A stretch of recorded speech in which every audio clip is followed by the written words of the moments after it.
ready to be financially stable? Are you ready to have that perfect credit score? Are you ready to start your dream business? If you answered yes to any of the questions, then you're ready for the Dagger Squad. Dagger Squad Inc. provides professional services including credit repair.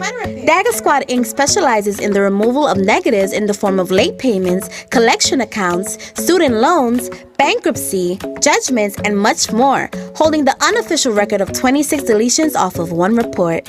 After cleaning up your credit score, you might be interested in boosting it. Dagger Squad can help with the purchase of trade lines. Also referred to as authorized users, trade lines are aged lines of credit used to boost credit scores by piggybacking off of the account in good standing.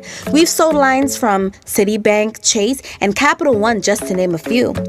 We also have the Z Black Card, the top prepaid rewards card that pays you for referring friends and family. Unlike other prepaid cards, the Z Black Card isn't loaded with fees. Why should you have to pay to add or remove your money? Here at the Dagger Squad, we believe in no monthly fees, no load or withdrawal fees, no transfer or balance inquiry fees, and the list goes on.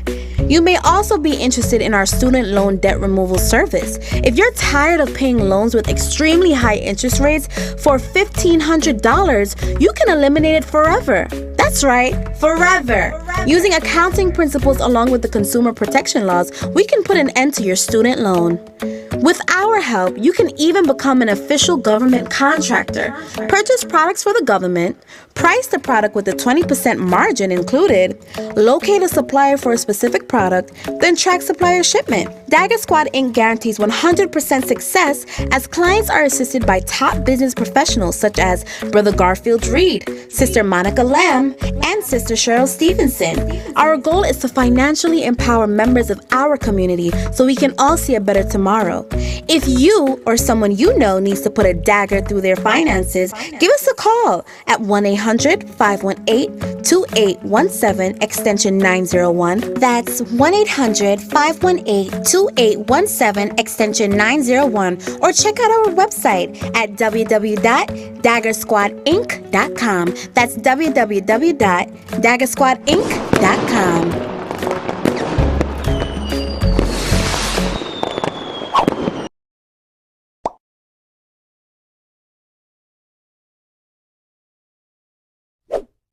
Back family, my name is Hassan, hailing out of Miami, Florida, and I drove all the way up here basically to build on economics, culture, you get what I'm saying, and how these things affect us economically within our community. If you actually spell culture, the first four letters spell coat. And what is a coat? A group of people who think alike, dress alike, and have the same common interests. When you look at the Jewish community, they have a culture. They build on that. Asian community, same thing. Arab community, same thing. In the African American community, in the Haitian community, in the Jamaican community, we are all separated within the diaspora. We don't necessarily, you know what I'm saying, look at each other as one another. You get what I'm saying? You have the Hebrew Israelite groups, you have the Pan-African groups, and everybody's so separated. Economics and culture go hand in hand. When you identify with your brother, you spend money with your brother. You get what I'm saying? So we need to get back to one cultural identity. Pan-Africanism, whatever it needs to be, we need to get back to that. We need to defend our communities and build within. You get what I'm saying? I heard Brother Tazariak say something on the video where he said that the red, green, and black brothers are not here helping the community. Well, I just drove from Miami, Florida to come here to build with the brothers and make a connection with the brothers. So we out here. We just don't have the resources in the South, you get what I'm saying, to do these things. So basically my whole point is let's get back to cultural unity. Was for me, it's Pan-Africanism because I'm an African. No matter where I am in the world, when I'm in Nigeria, I'm Nigeria. When I'm in Africa, I'm African, or wherever I'm at. If I'm Jamaican, whatever the case may be, we Africans. You get what I'm saying? We need to get back to that. So anybody else want to build on that? So let me ask you this, what you got, which part, you're in Florida, you're from Florida, yeah. What you got going on right now that you want the people to know about that you're working with directly or indirectly as far as economics, empowerment, and so forth? To be honest with you, Miami is kind of like any other city, you know, it's diverse. You have neighborhoods like Little Haiti, Miami Gardens, which is like a Jamaican community, and we don't identify with one another. So when I'm trying to speak Pan-Africanism to a Haitian, they're like standoffish about it. You know, when I'm speaking Pan-Africanism and economics with the Jamaican, they're standoffish about it.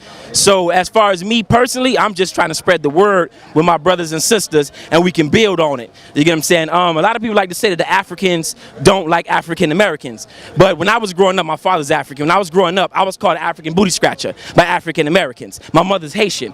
I was called a Haitian cat eater. You get what I'm saying? Instead of looking at me as my brother, they looked at me as something foreign. They don't know. So this is correct. This is correct. But it's Brother Reggie. It's often a one-sided sword. You know, here in America we say the Africans don't like us, right? But we're not too kind to them either. You get what I'm saying? Special breed, so we have to teach. Correct. So if we don't have the knowledge, then we got to go back and dig and then come back, right? Because they don't know. Correct. They don't know. So we can't get angry with them, right? And we can't change their mind. We just got to expand their mind, and then they come along later. So, but you're coming out of a whole nother community that we don't know. Right. So you break it down, Florida. So break down Florida for us, man. Represent. I mean, right now we getting destroyed by the Hispanic community. They literally coming in and gentrifying the whole neighborhood. They pushing the black community up into different cities. They're breaking down our historical neighborhoods. Same thing they're probably doing in Harlem. They're just gentrifying the shit out of us. And we're so divided within our ethnicities, whether it's Haitian, Jamaican, or whatever the case may be, we're still fighting amongst each other. I'll give you a prime example. Trayvon Martin was from Miami, Florida, right? When Trayvon Martin happened, I was going through the streets personally trying to get people riled up about it so we could do something about it. And you know what people's response was? Well, he was African American. He wasn't Haitian. He wasn't Jamaican, or he wasn't Dominican. You get what I'm saying? That's the divisiveness. And so what do you say? What do you say? Give us a science, because you I try to get them back, right? To the So you happen to be Haitian, so they can't talk that to you, right? So do you know how to combine the history? Yeah, of course. No, I'm listening to your science. So you know how to combine history? But Brother Reggie, you have to understand. Yes. You have to understand when you spell ignorance, you got to spell ignore first. So when you dropping knowledge on somebody and they ignore that, they only being complicit in their ignorance. So you have a lot of black people, no matter what the ethnicity is, that just straight ignore the information. Now my question is, what do I do about that? That's the problem I'm having. First thing, man, we got to get out of the mindset that everybody's going to unite. Everybody's going to take the information. It's only going to be a few amount of people. This is why I started the 100 black men in each state, black men and women. So in Florida, I need to hook you up with Ali Dawood L and a couple other brothers who are uniting to do things economically, clean their credit, boost their scores, get funding, because we trying to get 100 people to get 150,000 each, which is 15 million. Imagine 15 million, 100 men, what you could do with that right now. You talk about his Black City plan, we could put it down, make it a micro plan instead of a macro, and we could have those 100 people buy a building and build a school. Look at the Uhuru Academy in Texas. That's the prototype for every school that we should have in every community, in our community. So if you have 100 people in your state with like minds, that's more than enough, brother. Stop trying to save the people or trying to get to the people. We're thinking like how the European and the Christian things. Let's get all the people in Jesus' church. I know he's a freedom. Hold up. I know that. But you can't. Of course it is, but we can't save everybody, and we got to get out of that mindset. And that only some. I could listen. I mess with Reggie. Okay. There's not a lot of people I mess with in the community, period, outside the camera. I could call Reggie, I could text Reggie, email Reggie. I don't have everybody's email. I don't have everybody's number. I stay more to myself. But I know what type of person he is. So I could build with him. Even if we disagree, I could still build with him. Yeah, you understand? We ain't got no disagreements. Yeah, we don't. But I'm just saying, if we did, it wouldn't matter. I could look past that.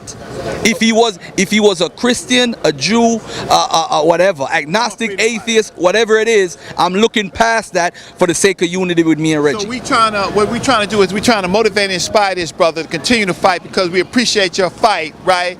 And we definitely want to be for you to be able to rely on us, because you came up here to meet us, right? To help solve some problems. So it's true. You could download the Black City Plan. If we can't take our politics, our local politics, then we can't stop this movement against us, right? Politics is something that combines us, right? In this area, though, we have concepts like Garvey, the Garvey concept, which is a part. Now, I'm just trying to hear you talk your science, spit your game. You came all the way down here, so what we're trying to do is saying, how do you unite, right? You of this generation, we understand the division, but what do you say, or what do you need to learn so that you can divide? Because the Haitians are our leaders when it comes to Pan-Africanism. for struggle, right, and success. They're the only group of people who got it right? They got it right. The other people, I understand the Jamaicans want to raise the flag and stuff like that, but the Haitians got it right. They took it back. Ultimately, they lost, but they had 3-4 different powers, right? They said, hold on, let me clear up something real quickly. But just for the record, let's clear it up. Okay, you know, get the camera right here. Let's make it clear though that the Haitians was blessed to have the Jamaican bookman around, and Jamaican bookman. Hold on. Calm down. So now the Jamaican bookman, and you know his roots. I could go into his roots too. So don't start me up, Reggie. But I just want to make an impression that the difference between the revolution in Haiti and the revolution in Jamaica, you see, the problem is they used to send people like Taki, Three Finger Jack, people like Bookman, and ship them to other cultures and other areas, Suriname, Haiti, Dominican Republic, you know, Hispaniola. And so now, when Bookman came along, he started talking about upliftment and fighting with a different God, not the same God the slave master gave you with. So Bookman brought a different mixture to the game. That's what I was going to say. Okay. But let him get me. I want him to get me. I want him to get me right now. I want him to get Now me. here's the problem with this micro-nationalism, right? Jamaica wasn't a rule under African people.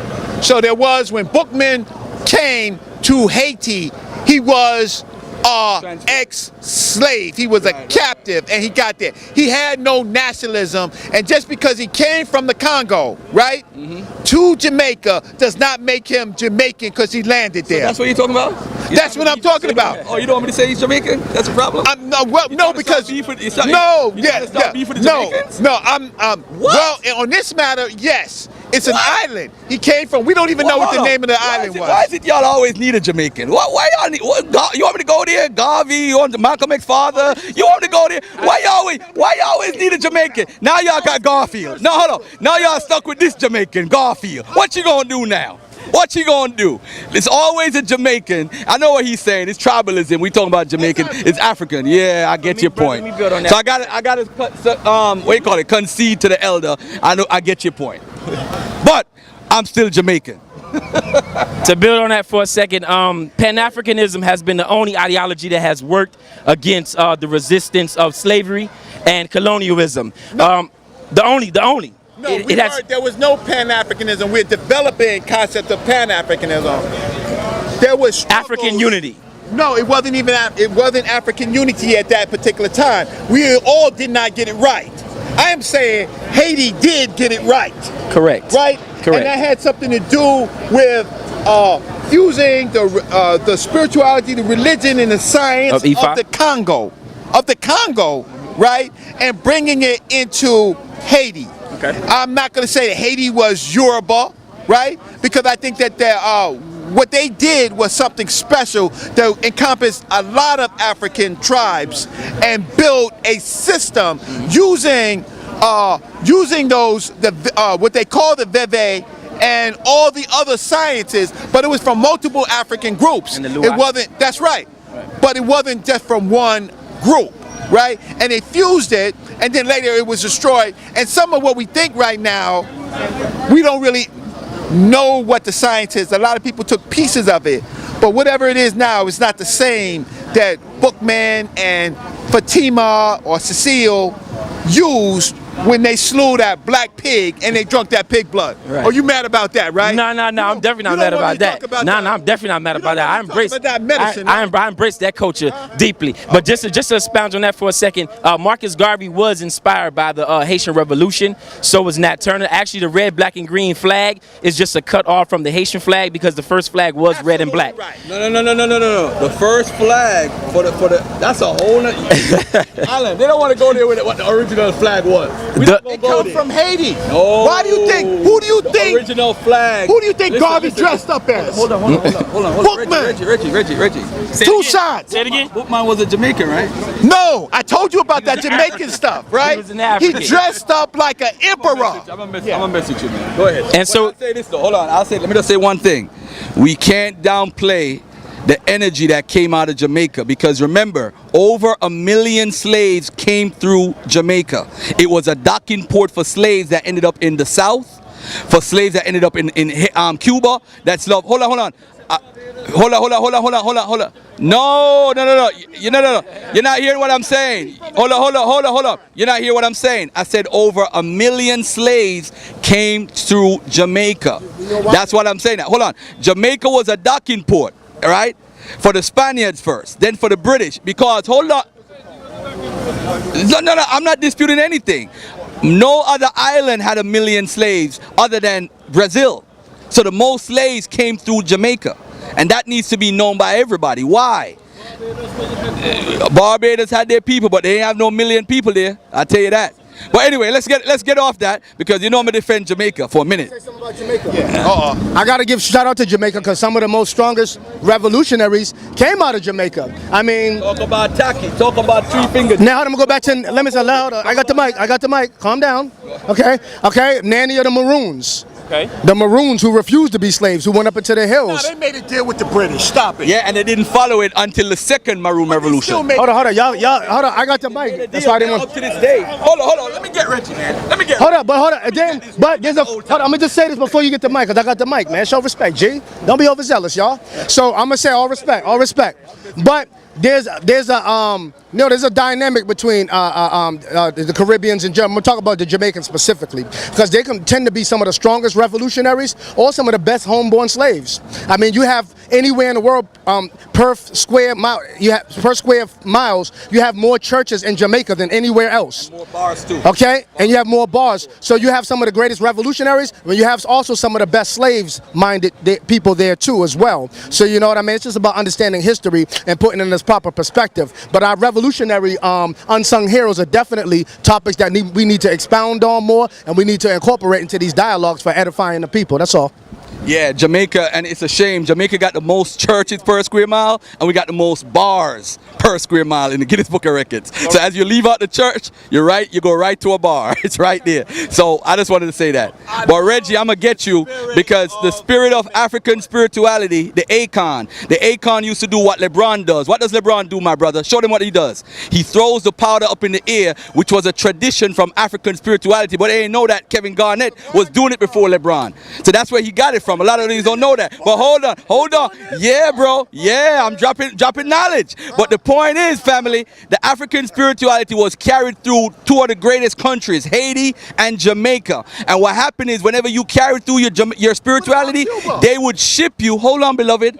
They would ship you. You're going to get it today, man. You're going to get daggered by the Dagger Squad today. Be easy. Come on, teacher. The Jamaican. But let me finish. But the fact of the matter is, remember when Three Finger Jack used to throw the powder up in the air like LeBron and Kevin Garnett, and he said that none of those white bullets could kill him. And what did Three Finger Jack do? He would go from plantation to plantation and kill white folks. And of course, we had one of the people that, where is he at? That he just spoke about, that they snitched on him, and that's how they caught him. Same with the Taki Wars. The Taki Wars was learned right through the whole Caribbean and through the British. How the Taki Wars, let me tell you something. I'm going to do it on a Sarnetta show. It's called the Jamaican Nat Turners. The Jamaican Nat Turners is deep. You talk about Taki, he would pick up the knife, and he would you talk about who inspired Marcus Garvey. St. Anne's Bay is where Marcus Garvey came from, and beside that was St. Mary, where all the Akon, the West African Akon people used to be. And what happened is, one of the 12 tribes is Jamaica. Listen man, me and the captain is good right now. You trying to start shit, it ain't gonna work. You see who the devil is, right? Cesario? Two shades from being white, and he trying to start division. I tell you about these yellow. I tell you about. Let me finish, man. So now, listen. The Jamaican Nat Turners, Taki, look it up. Tayki. Three Finger Jack. You talk about Bedwood. You know about Bedwood? Who the tradition, the oral tradition about how he flew off the building and that he was really the Messiah. Listen, man, the African spirituality is right through. Dessalines. We know about all of that, brother. We know about Bookman. We know about, listen, this is my point though. Every time the Akon people, no, listen to what I'm saying. The Akon people in Jamaica were the biggest troublemakers, and they would send them to Suriname. They would send them to Hispaniola, which is now called Puerto Rico and Dominican Republic. So when you look at the revolution throughout the Caribbean, the Akan people, I'm not trying to be biased to the West Africans that I'm a part of, but the Akan people, you call, hey, you call them Rasta, call them Israelites, call them anything. They gave up the African spirituality for Listen to what I'm saying. Listen to what I'm saying right now. Family. No? Listen, some of them do. Three Finger Jack and them, when they used to go to plantation, what they would do is capture them and ship them out because they were troublemakers. Look at the 1712 revolution in New York. It was the Akan people throwing the smoke in the air, and they revolted against them, and the white folks killed them because they did something that they never did before, which was killing white folks. Go ahead, my brother. The Maroons. Which ones? Jamaica. The Maroons in Jamaica. Okay, let's break it down. Kodjo. Kodjo is Kwadwo in Akan Ghana language, dialect. It means Monday born. My name in Akan would be Kwame Anan because I'm a fourth born and I'm a Saturday born child and I'm a fourth born. So my name would be Kwame Anan. Yo, we gotta stop when the professor come through, man. We gotta give honor to the elder right now. Peace and love, elder. Peace and love, elder. Let's say 2 minutes before you finish. Yeah, but let me just say though, the Akan in Jamaica, the Akan in New York, the Akan in Hispaniola, which is called Dominican Republic, and in Puerto Rico, when you look at the revolution and what they started, family, the spirituality that they did, they felt they couldn't be killed by white folks. So they went from plantation to plantation. Jamaica, look at Jamaica. They left from St. Mary all the way to Spanish Town, and they was killing white folks from plantation to plantation. And it wasn't about the religion, it's just that they could not deal with white folks doing anything and ruling over them. So they revolted. So what did white folks do? They sent for Little John from America, to come run the plantations in Jamaica. And that's when the Maroons and them started working out a truce. So hold on. They go wrong. Where did who go wrong? The Maroons, by the way, ladies and gentlemen. Let me explain something right now. The Maroons may have worked out a deal, but the Maroons right now live on their sovereign land in Jamaica, don't pay taxes. They are independent within the independent island of Jamaica. So we need to understand that. They didn't lose. What they did was worked out a deal for 5 different spots. We could go to Maroon Town right now and see that they are still there and they have a tradition. So you ask me, why didn't it work? I'm telling you it worked. What the Maroons did, they worked out a deal. And even when some of them went to Freetown and worked for the white man to watch them in like... With the British. They worked out a deal with the British. So what if they worked out a deal? So what if they did a deal? Hold on a second. Go ahead, brother. It's Rising in the Sun. It's a true story, Harry Belafonte. You know what? I've never watched that movie. I've never watched it. No. With the white and the black? No, I never watched it. And the black killer out the white? Oh. I want to say this too, because it's just so much rich history in the Caribbeans. A lot of us, we don't even know enough.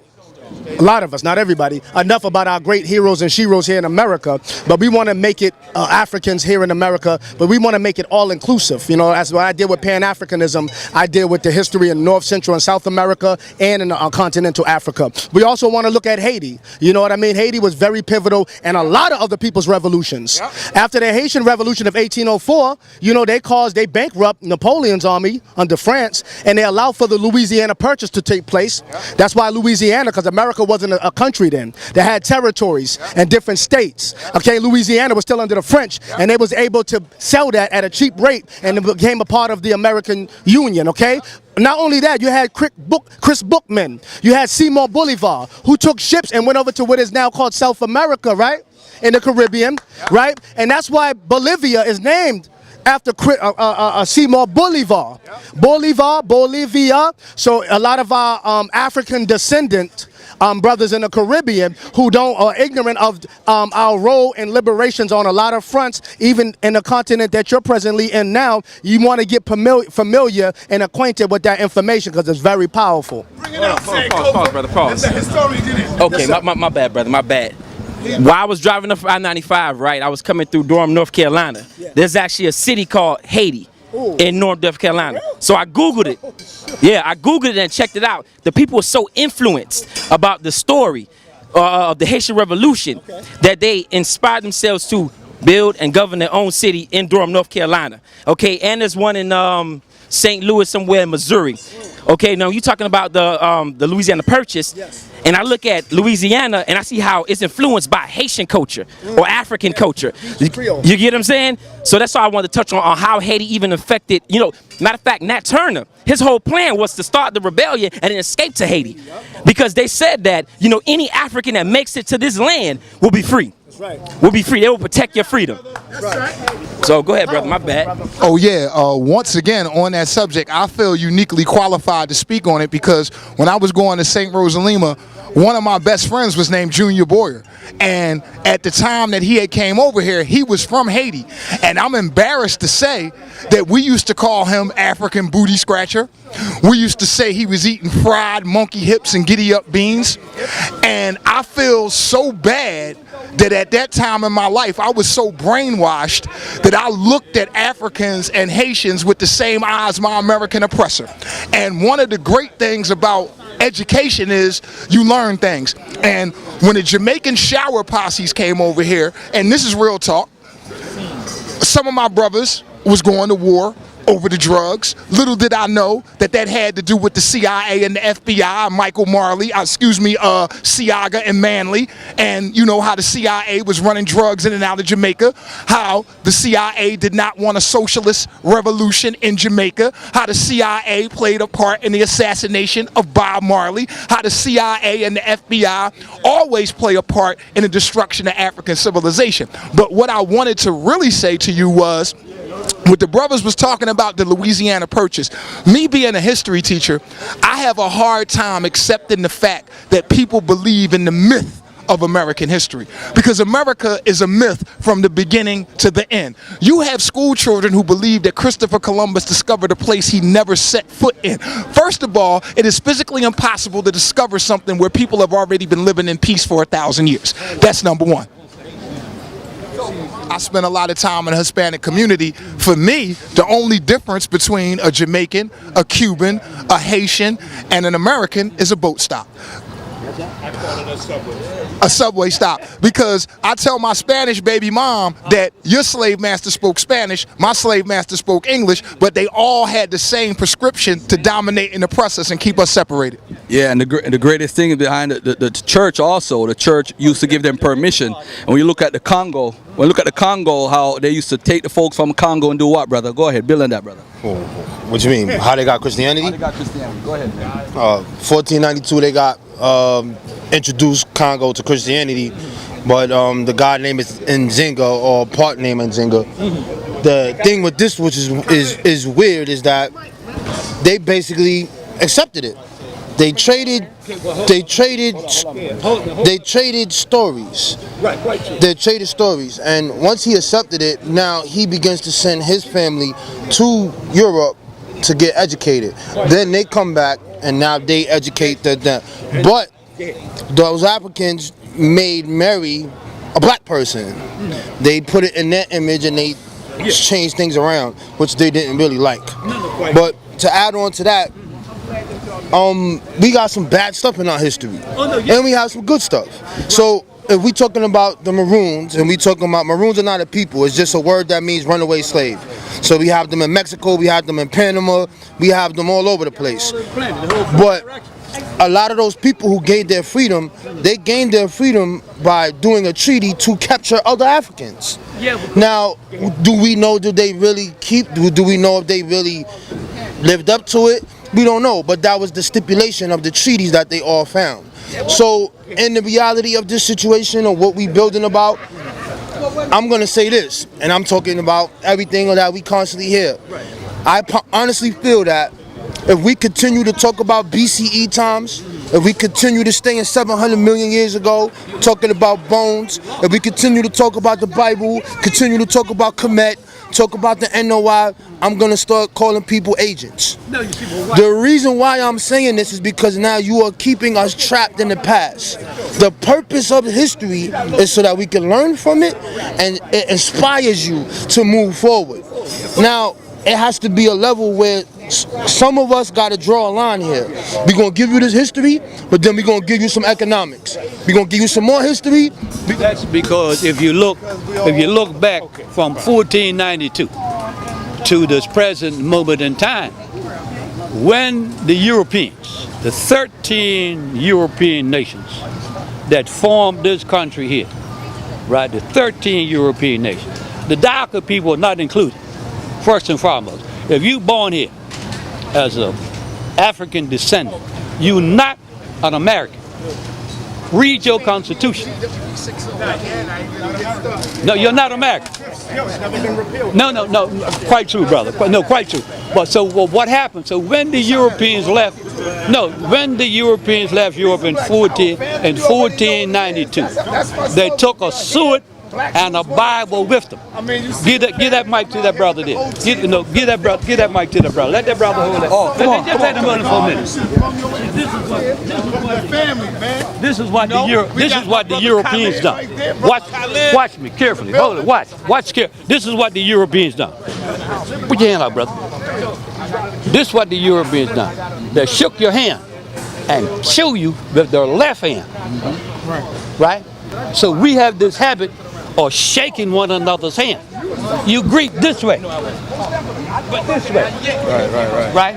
Because that means my hand's here, but your hands are still loose to protect this, which is yours. See what I'm saying? Go ahead, brother. Go ahead, brother. Family, you don't want to say no words? I mean, I was just building off of y'all. Like I was trying to, find a way to jump in there, whatever. You know what I mean, let me introduce everybody. Come on, brother. This is Sarnetta. This is brother Khalid right here. And I want you to introduce yourself to the family, man. This is Black News 102, Brother Sarnetta's channel. Go ahead, brother. Introduce yourself to the family. Peace, family. I mean, my name Brother Khalid. I mean, I'm just out here. This is my first time coming out here, and just looking at the debates. Like earlier, like I was saying, I was saying that the debates is a waste of time, but just like how you were saying is that we can't get stuck on that. Because a lot of times we argue about things that we can't really go back and change necessarily. So to move forward, we got to be able to put our differences aside and realize that at the end of the day we all melanated people, and how do we move forward and progress and do things that benefit us in this day today? We can argue about things that happened back then, but that's not helping us today, like the brother was saying. Now let me tell you why debates is not a waste of time. I'm not saying it's not. No, I know what you're saying, but hold on.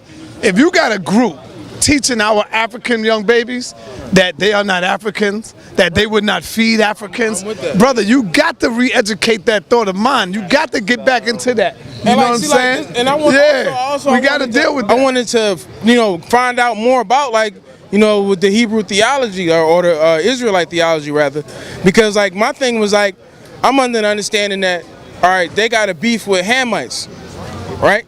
Well, certain sects, not everybody. They call them Hamites, but they ain't no damn Hamites. So I'm saying why you always come to Hamite events though, to talk to Hamites to convince them that they're Hebrew, but when your God come back, you're supposed to kill Hamites. No, the thing is, when the membership is going down and they need a new breed of people in, they start controversy. So the controversy could be, Dr. Ben is an agent. So when we hear the people who love Dr. Ben now hear that, they're like, yo, what they doing? So now they bringing you in. It's not that they really believe that, because we know Dr. Ben wasn't, well, I can't say I don't know, but from what I know, I don't think he was an agent. Get that mic this morning. All right, cool. All right.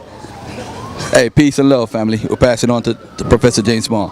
There you go, Elder. No, I ain't having no conversation. I'm just talking with my brother. We got to pick all this up. We just talking. They got paparazzi. Y'all had a good day today. Yeah, man. Paparazzi. It was a private call, man. Yeah. Coupe tête boulet kai.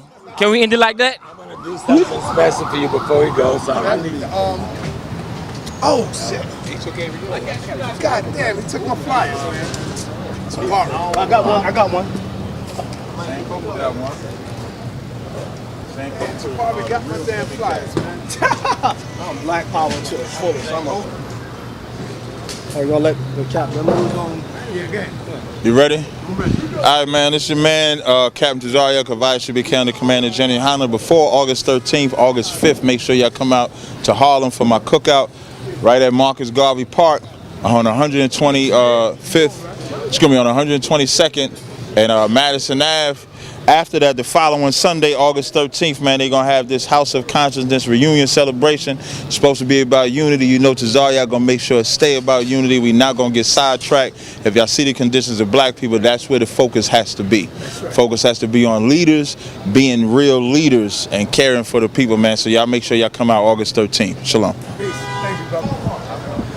Peace and love, black family. This is your brother Reggie. All roads lead August 13th to the Alhambra Ballroom for the Black News 102 reunion. Why is this important? Why is this important? Because at Black News 102, we give real news. Them other channels, they create fake news. That's right. You understand? And if they don't create fake news, you know what they do? They take news, they recycle news, right? And you know why I gotta say that? Because I heard one of these other channels say, Brother Reggie is whack, right? I heard them say, Brother Reggie is whack, and that's why we don't have them on their channel. So if you don't see me on their channel, right, it's not because Brother Reggie's whack, it's because they don't have a researcher, right?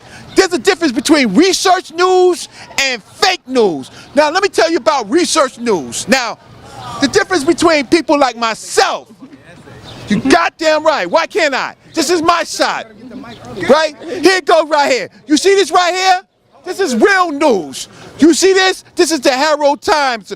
The Herald Times, the international paper of the New York Times, right?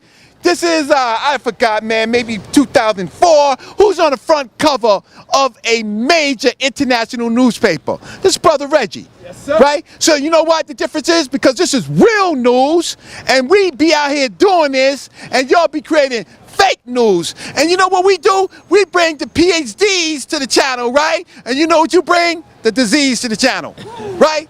See, that's what you do. You spread infections when we try to give you the real information. Okay, InfoWars. You know Alex Jones and InfoWars, right? Who's on the cover? This is Brother Reggie working for Black News 102. You know what InfoWars did? They recycled the news, right? We're telling you that people are watching Black News 102 all over the country. Now check this out, right? Now, on the InfoWars that I just showed you, they're highlighting that ancient Egyptians, right, are closely related to Europeans.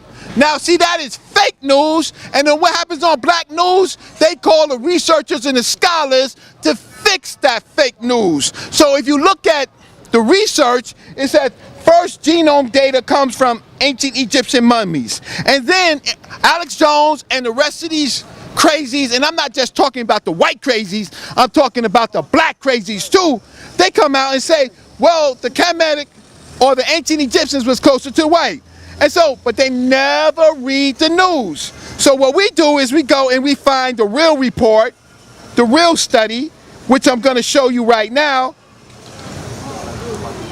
real quick. And then we find, here's the article right here that you can look up from the author from the Planck Institute, right? And what they will tell you is that they researched a particular region at a particular time, and this particular time period, there was a preponderance of these particular people, and so they got genome data from all of these people. But what they're not telling you, right, is that, because normally they say, well, the archaeological record is this, right? But now we have genome data to discredit the archaeological data. What is the archaeological data? I'm going to show you right now. Let me give you a quick hit, Brother Reggie, while you're getting your facts. They dealt with the period of the Roman and the Greeks. They dealt with people in 18th dynasty, but for a particular region of groups of people in one region that the African people put them there, right? And then they looked at the genealogy to the Romans and the Greeks, and then they found that they were the same people, but these were invader peoples. These are the Hyksos. That's correct, and they had them in one region. That's where the Jews come from. Now, so then, what do they want to discredit? What they don't want to do is they don't want to get the genome data from Maya Hepri. Here's Maya Hepri, right? They don't want to get the gene data from Mayor Hepri, where you can obviously see his locks and his skin color, right? They want to go and find what you call fake data to create fake news. But this is an African, this is a Nile Valley African, and the first Book of the Dead, the Paradigm Rule, is created for him. His name is Mayor Hepri. And I'm going to show you a piece of the first Paradigm Rule. First Paradigm Rule from Mayor Hepri is this young man right here, and he is getting 8 cows. This is African civilization in Egypt. So what they do is they go into a graveyard of people that they know to discredit the archaeological and the written data. Now, while you haven't seen me on camera, and sometimes you don't see myself on camera, and you don't see Brother Smalls on camera, and you don't see a few of us on camera because we're doing real black work, right? And then we come back to Black News 102 with real news, not that fake news, not that entertainment news, to show you what's happening in the real black world. Black Agenda Report. I don't know if y'all know that, but if you don't know about the Black Agenda Report, you need to read. Who's on the cover of the Black Agenda Report? Myself and Dr. Issa and Brother Patrick Delicious. And what have we done? We have rewritten the narrative of slavery. What does that mean? All the other scholars, and I have been taught this by Professor Small and Dr. Jeffries and Dr. John Henry Clark, all of the other scholars look at slavery for our reparations. That's what they do. They make the mistake, and they don't understand from 1807, the transatlantic slave trade ended, that there was supposed to be no more new Africans coming into the United States. What you don't understand, but you gotta understand this, you gotta work with me, understand this real quickly. Most of the Africans that came into the United States from 1807 to the Civil War. After the act, the transatlantic slave trade, the act that prohibited slaves, the fact of the matter is that the states and their instruments violated United States law to bring in Africans. So most of the Africans that are here didn't come here from 1776 to 1807, which is only 41 years. They came in 1807 to 1860. What does that mean? I hate to tell you, Brother Moores, right? That your whole narrative about when that black people did not come here is completely wrong, because most of the Africans came here when there wasn't even a Moorish Empire. They came in 1807 to 1860. Let me tell you who else is messed up with this. The United States laws are messed up because, yes, slavery was legal. Slavery was legal to 1860, to the Civil War. But what was not legal was the importation of Africans. So we are charging the United States as the biggest human traffickers in the history of the world, with their own states violating the federal law. So you read the Black Agenda Report, and hopefully we're all going to Washington, D.C., because we're going to try to call the very first reparations debate in Washington, D.C. in Washington, D.C. So we are going to try to do that. So this is the difference between black news and the people that they use versus the entertainment news, the fake news, and the disease news. Peace and black power. Peace. Pass that mic. Hey, can I see that flyer so I know what I'm I hate to run into Brother Reggie. Get me that car. August 13th. All roads lead to Alhambra Ballroom. August 13th. You ready, son? I'm ready. August 13th, all roads lead to Alhambra Ballroom, where we're going to be dealing with the elders, and we're going to be dealing with the masters. And we're going to be looking at our total history in a stream. And where do we go from here? Where do we go from here is to free our black behinds. And let me ask you a question. There's 80 million folks strong, and they're deaf, blind, and dumb. If they don't learn to study basic history, starting with Carter G. Woodson to see how screwed up they are, and then going to LaRon Bennett, because if you don't know your history, you don't know your identity, because your history is your conversation with your ancestry. So if you don't have a conversation with your ancestry, then you don't know your history. And that's the key. You see, that's the missing piece. And I want people to understand that we make history seem little and light. But if you don't, yeah, but why y'all giving importance to unimportant people and unimportant things? Stop doing that. That's why we always have a problem. That even if he didn't, it wasn't that important. Let's come back to your question. The question is, I don't care how beautiful a temple gets built, if it doesn't have a foundation, it falls. It's that simple. Foundation is your history. And our people, 99% of them, here and on the continent and all over the world, don't know that history. That has to be the war. Brother Reggie was just out breaking down history. That's your power. Look in the back. Thank you, Elder. Let me do it. I didn't make moves. All right. Let me see that. All right, yes, sir. I'm going to blow my stuff on the 13th of next month. Okay, peace and Black Power family. All right. House of Consciousness, Black News 102, Sarnetta TV, the family are here, and we're doing it again right in Harlem at the Alhambra Ballroom, okay? And it is about unity. That's right. We've had debates for years. Many people didn't like the debates. And for too long, we've been distracted for debating things that some people perceive as not progressive, not benefiting us. One thing you can't debate is the fact that we need unity. So instead of debating about topics, about history, and about methodology, what we're going to do is we're going to come together in unison, all right, and put the debate aside, and we're going to shake hands, we're going to meet, we're going to agree, and we're going to exchange ideas in unison and come together with unity initiatives. That's right, unity initiatives.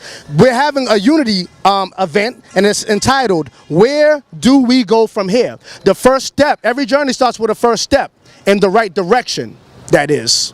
Okay? So that first step in the right direction has to pertain to principled unification.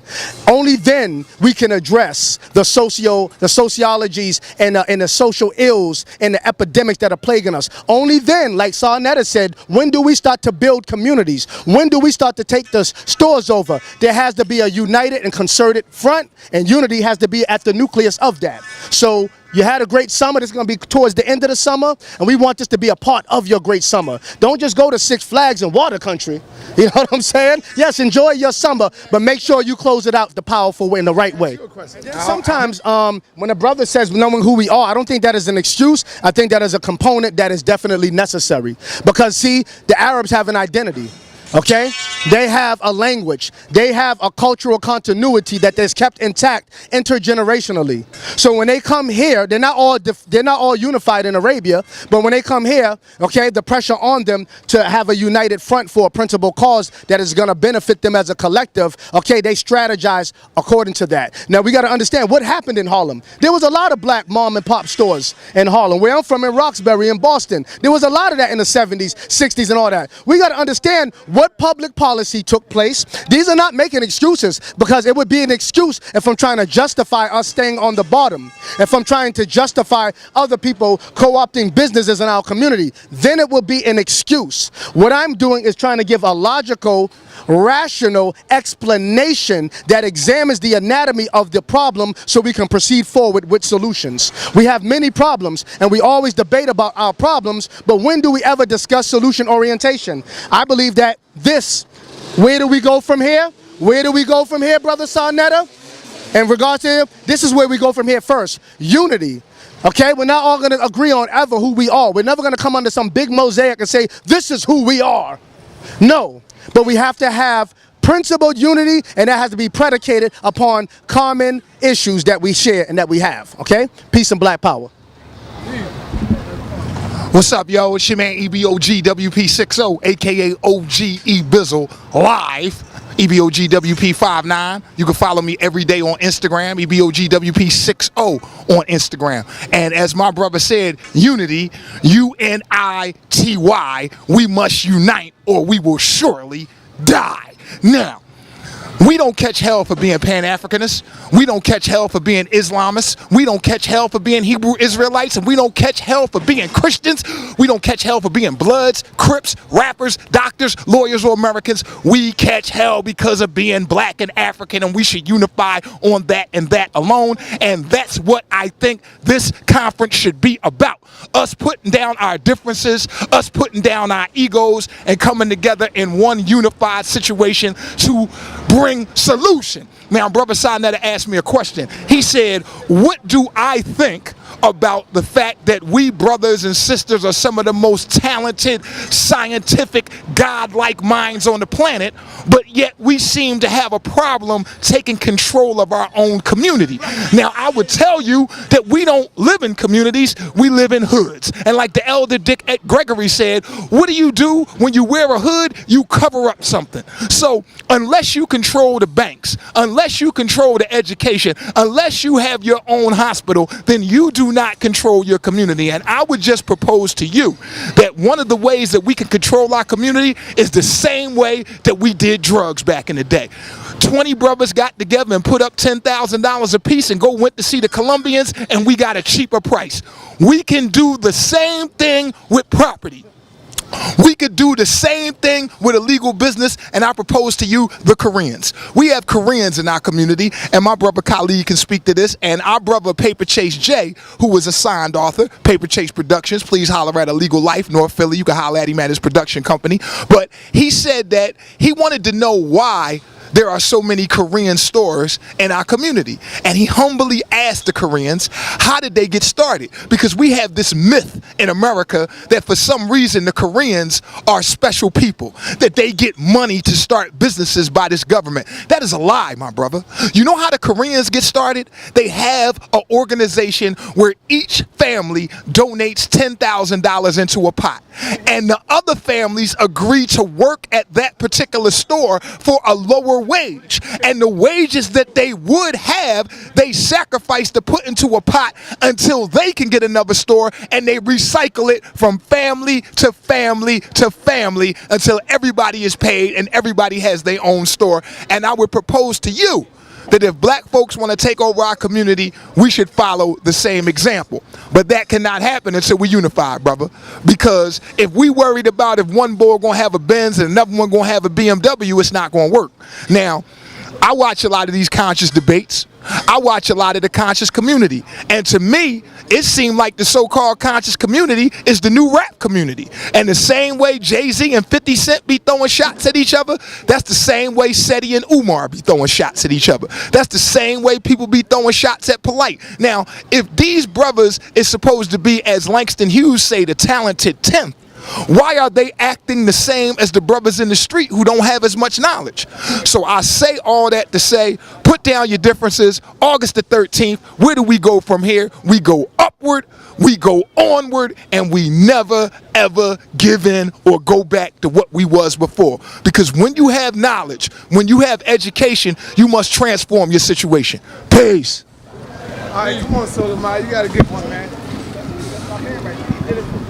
All right, peace. Peace. Let me see that, John. August 13th. You know what I mean? Finally, we talking about something that matters. I mean, unity. And, like, you know, I would like to propose our idea since we going to go talk about unity. And one thing when we talk about, you know, what's our problems is that, you know, we look at different businesses in the community and stuff, and we don't understand that America is systematically designed to make money off of you. So they don't want you to be self-empowered. So when we look at our ancestors and what our ancestors did, our ancestors erected whole civilizations without one penny. You know what I mean? So our true value is in resources. So the money that we accumulate from the things that we do, wherever we, I mean, all of the different avenues that we accumulate wealth, we got to then take that wealth and then put it into resources. So our value has to be in resources and not in the paper dollar. I mean, if you haven't noticed, the paper dollar is falling. The British pound is #1 right now. So we can't have faith and value in a system that's falling apart. I mean, so we gotta have value the same way that we got value for a paper dollar. We gotta have value for agriculture. We gotta have value for the supplies that we need to build homes and, you know, and to build our own schools and stuff like that. Like, we don't have to wait for other people to fix our problems or go to other people and ask them to give us money and all that. We got to get back into the things that made us great. And the things that made us great is that we knew how to do shit. I mean, our ancestors didn't open up poppy stores and convenience stores and all that. You know what I mean? Everything they did was for our prosperity, and not in a financial sense, but in a physical sense.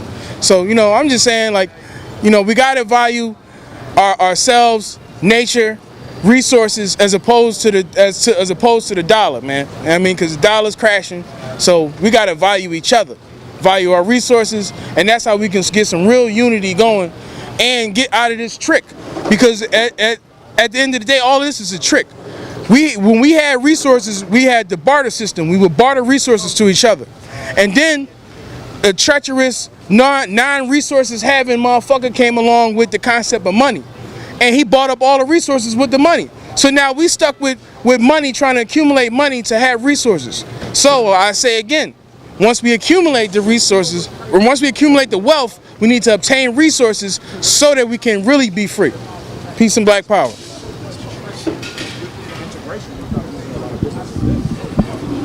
Peace, peace, black family. I will not be in town for this because I'm from Miami, Florida. Brother Hassan. If anybody wants to unite in Miami, Florida, you can hit me up at NU, African with a K. So New Age Africans, hit me up. And let's do some building within that community, because Miami, Florida needs it. We're being gentrified. The black community is being destroyed. One thing I would like to say is that I believe that a lot of these conversations that we have is missing context. Like Sanetta asked the question, you know, how can we be so brilliant and how can we be so excellent, but we're at the bottom? The issue with that is a lot of people don't understand context and how to use it. When we talk about black on black violence, that's nothing innately different about our race than any other race. If you look at Italians, when they first came here from Italy, they were the most violent motherfuckers in New York. They slit throats all around this motherfucker. Okay, I grew up in Miami, Florida, where they had the cocaine cowboys, 1,000 murders a year from Cubans coming here. Okay, so there's nothing genetically wrong with African people. We have to look at it from a social standpoint and put it in context that, you know, the situation that we're in makes us animalistic. You know, and unity is the number one thing. Pan-Africanism is the number one thing that we should be practicing. Again, I won't be in town for this. This seems lovely. Anybody want to get in contact with me, hit me up at New Age African, newageafricans@gmail.com. New as in NU and African with a K. All right. Peace and love, black family. Peace, brother. Oh, Garfield. Oh. What are we talking about? Listen. The House of Consciousness reunion celebration, August 13, 2017. Brother Garfield gonna be in the building. You're gonna have superstars in the building. You got Dr. Ali Muhammad, Brother Polite, Captain Tazariak. You got Sankofa. You notice when I was in the video, I said Sankofa and I did this. I did this with my hands, showing you some love. You know what I'm saying? Because you know what it is. You know, Bronx love. But listen, man. We fail to understand that we all, the 45 million blacks, can't unite. We need to get out of that mindset. That's how Christianity is. That's how Christianity get us. They're like, you got to fish everybody. Let's fish everybody. So because they're the leading and the rulers right now in the world, they're going to teach us how to think. So we start thinking like Europeans and talking about how we going to get everybody to change. Nah, Sonnet, I'm telling you right now, only us right here, light minds, is going to work.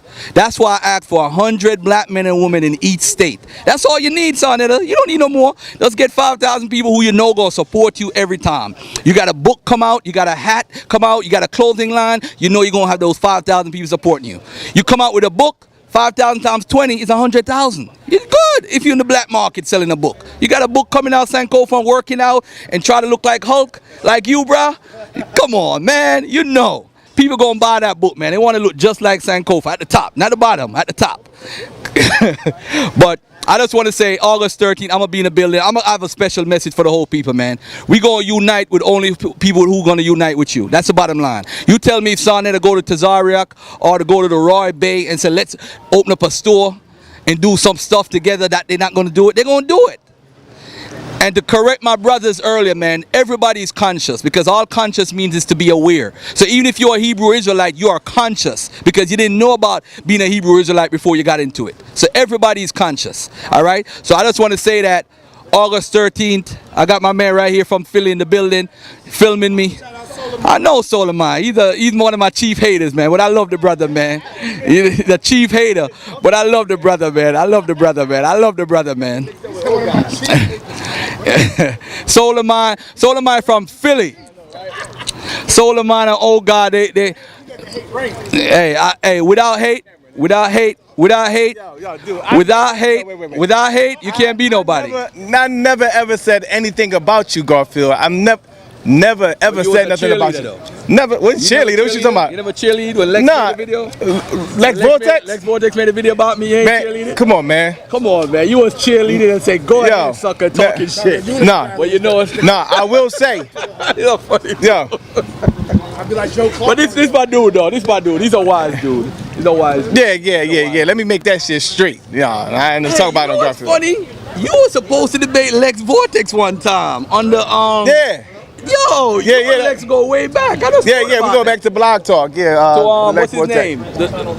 Talk Real Solutions. Right. That's where I met Renee from. That's where I know Renee. Yeah. I met Renee the same way. The camera's still on. All right, cool. So Unity, what do you think? Are you coming through? My man did the promo already, man. He's the promo guy. Through? You really gonna come through, I'm gonna be there. I'm gonna be there. So you see that? Solomon gonna be in the building. I don't know about oh God, but Solomon gonna be in the building. Yeah, I'm one of his chief haters. If we got some pork, maybe oh God will show up. But hey, that's about it. Don't say that, man. Say that other you trying to talk about my man on the camera. I'm just messing with oh God. Don't worry. Look, I can talk about the gentrification. That's what I talk about. There you go. Cool. Let me hold this. You want me to film or are you good? No, you can. Yeah, he one of my chief haters. Now he holding the camera for me. My chief hater over here, Garfield. You know what I mean? But yeah, when you look at the stores, not just in Harlem, but all across the East Coast, you got gentrification going on. What set the foundation for gentrification? Integration. We got to start calling that shit out as what it is. You know what I'm saying? And people don't like when I say this. Martin Luther King has to be responsible to a certain degree for where we at today. And that would be my grandfather. He's old enough to be my grandfather. He set the standard for our parents to be vulnerable for crack to come into our communities. Why do I say that? With an integrationalist mind state, you're trying to integrate in with the mainstream society. It left us disunified. Everybody with affirmative action and all those laws that was passed to kind of bring in some African Americans left us competing. Now motherfuckers say, look, I'm trying to ball on these niggas, not ball on a white man. Why? Because it set the standards. Why we want to turn up on our own people? Hey, that's what I'm saying. The environment that was set in motion, that's what created it. Now when you look at the Arab, the Korean, the Jew back in the day, when you look at all that shit and what set the foundation for that, integration. That's right. So we integrated our dollar into the mainstream society. And what did we get as a result? We got crack. We got crack babies. Then we got motherfuckers now attacking the black woman. Understand that we have a whole generation that has been separated from the male. The male was either locked up through Epicure laws. They had the crack versus powder law here, Giuliani laws, that left us disenfranchised. Now you got a whole generation of crack babies, and you got a whole generation of people that had no father. Right? So, yes, we need unity. Hold on, get over here with the brother. Get a shot with him. He come from Philadelphia, man. Yeah, he gave me the card. Each other. Finish talking while you got Well, him there. I'm going to be in Philly. That's the Black Independence Day celebration in Philadelphia. So I'm going to keynote down there. So I want everybody to know that. I don't know the location, but it's a big event. It's called the Black Independence Day. And then we've got on the 12th in Atlanta, you got the Pan-African Congress having their convention with me and Dr. Wade Nobles and a bunch of others. So you need to check with the Pan-African Congress. Just go online to their website or their Facebook page. So I'm on my way to Africa right now. I'm going to be in Morocco in a few days, Benin for 3 days, Togo for 2 days, Ghana for 9 days, and Congo for 5 days. I'm going to be in heaven. I'll see y'all when I get back. Back to hell. No doubt. Back to hell. Back to hell in North America. Back. Peace, beloved. Thanks for the words of wisdom, brother. Yeah, so when we talk about what set all that shit in motion, we got to go back a generation or so ago to the decisions that we made, because we had the Black Panthers, we had the UNIA, we had separatist organizations. If you wanted to be Muslim, we had the Nation of Islam, right? We decided as a collective to side with integration, and this is what we get as a result. There would be no Trayvon Martin if we supported the Black Panthers like we supported those nonviolent sit-ins. Trayvon Martin would be still living. Mike Brown would be still living, because police brutality is still a problem. The Black Panthers they initially formed the Black Panther Party to what? Prevent them from being brutalized by the police. But we did not support them. Where was the non-violent motherfuckers standing in front of Fred Hampton House? Y'all want to stand in front of the fucking Crackers liquor stores and the Crackers restaurants, getting milkshake poured on your heads and spit in your face, but you didn't want to stand in front of Fred Hampton's house when the CIA and the FBI was coming in there to kill him. So based off the decisions that we made, we now live in a certain hell, a hell situation, because of the decisions that our grandparents made as a collective. And just to add on to what the brother said, that was very on point, much respect. If you really just look at statistical things, so we have to understand the sociological dynamics. You know what I'm saying? We should study sociology along with understanding history to really connect the dots and understanding our social ills that we are suffering from now. If you look at the statistics from 1968, you see that 80% of the families had two-parent homes. You know what I'm saying? You see that there was more black people that was on the workforces, okay? There were more black people in the trade schools. There were more black people in these great jobs, and there was more family structure. There was less divorce rate. There was less fratricidal homicide. Yeah, they flooded the communities with dope and all that. That came around that time. But you got to understand the sociological dynamics to what this came to be. If we only just jump from what happened, we was kings and queens, we went into slavery, and now niggas ain't ish. We're gonna miss out on a lot of things, and the things that we're missing out on is a proper understanding that gives you the education. Come on, man, we're being serious. That gives you the education to be able to impact a certain kind of change. Let me finish, bro. Please don't do this. You know what I'm saying? To be being serious. You know what I mean? I know, but you gotta let me finish, bro. Come on, man. You know what I mean? So, like what I'm saying is, understanding the sociological dynamics is those are things that we must put in its proper perspective in order to transcend, in order to overcome, in order to enact other policies amongst ourselves that will offset and undermine the things that we're suffering from as a result of social design and social engineering. I mean, even down, you know what I'm saying, like what the brother Solomon said, he's talking about very critical things that took place. A lot of people wonder what happened to us. You know, we seem like we were socially a force to be reckoned with. You know what I'm saying? Just up from slavery. You know what I mean? We had more black inventors, we had more colleges, more farmland, okay? That's a fact. Going into the 60s, you know what I mean?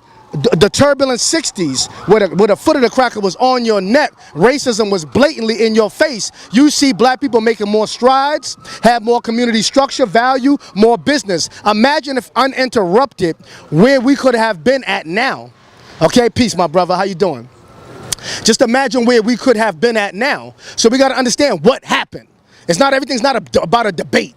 Some things are just what it is. That is what happened. You know what I mean? Unless niggas are just really inferior, and there's no explanation except for the fact that we're a bunch of monkeys that can't get right. If we factor out the sociological, if we factor out the sociological dynamics that are contributing factors, if we factor out how crack cocaine hit the streets, you know what I'm saying? The Sandinistas versus the Nicaraguas and the Alapango Air Force Base is where you had the first tons and tons of crack cocaine that touched down right in Los Angeles. The CIA, you know what I'm saying, put on Freeway Rick Ross. This is all connected into the point too. Because how crack came here, because we didn't have our community defense mechanisms up to par, but through integration and assimilation, okay? What happens is the dominant culture kind of offset that which we were striving to become. You know what I'm saying? A nation within a nation, and which we were successfully accomplishing.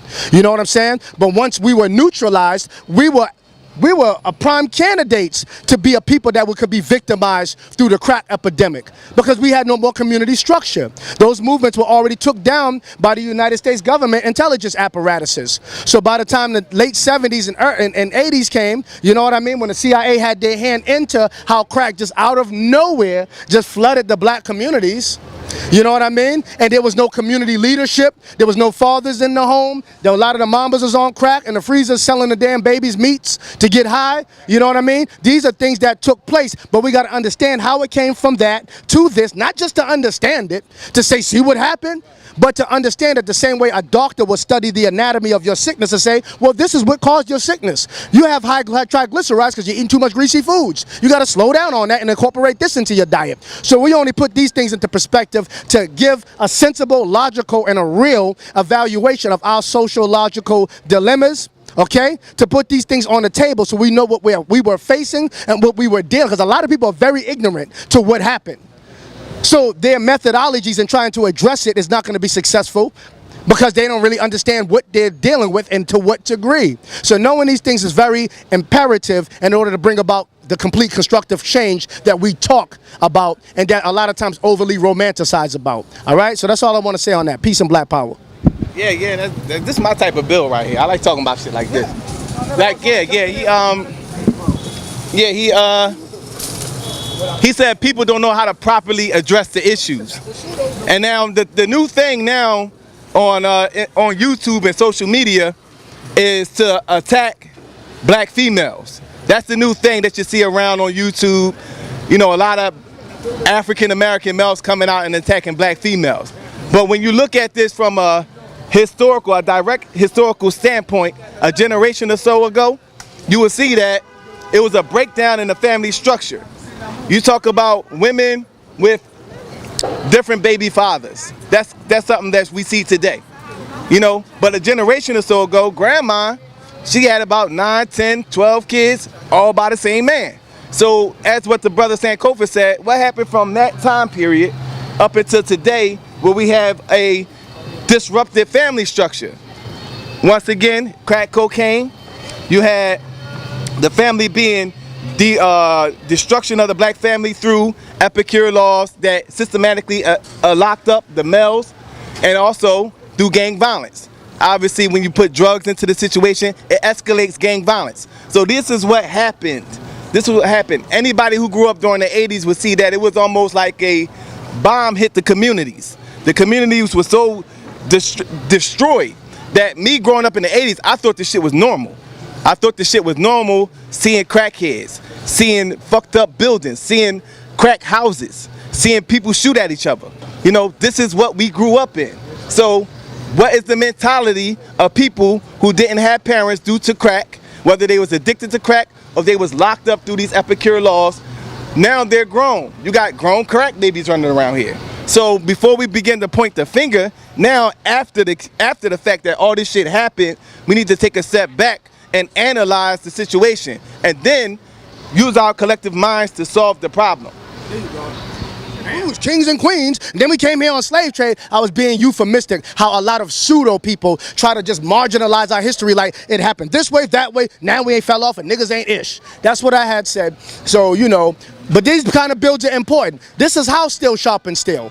Steel is sharp. When it hits another piece of steel, it's not always peaceful. Sometimes that rigid edge has to hit the other one and has to file it down into more of an even sharper type of device. So never get the little, you know, what appears to be contention, because this is my brother, I love him to death, I ride, die for him. That's a fact, everybody know that. You know what I'm saying? So, but steel sharpening steel, we like to say that, but how does steel sharpen steels? Debates with brothers like Cesariak, debates with people who we have contentions with, making peace with people who we just a couple of years ago, right, had contention with, many points of contention. Now you see Solar Mine on the platform building. This is beautiful. Some people look at it like, damn, look at them. I know they was all in the same bed together, and them niggas are agents. Because these are the same people that say we don't talk about unity enough. You know what I mean? Because you're the real agent, or you're too dumb to be an agent, you're just a fool. For those who feel that way. You know what I mean? So, steel sharpening steel is a process. The process isn't always pretty, glitz and glamoury, and it's not always romantic. Okay? So, get familiar, all right? And stay tuned. Peace and black power. Peace. We out.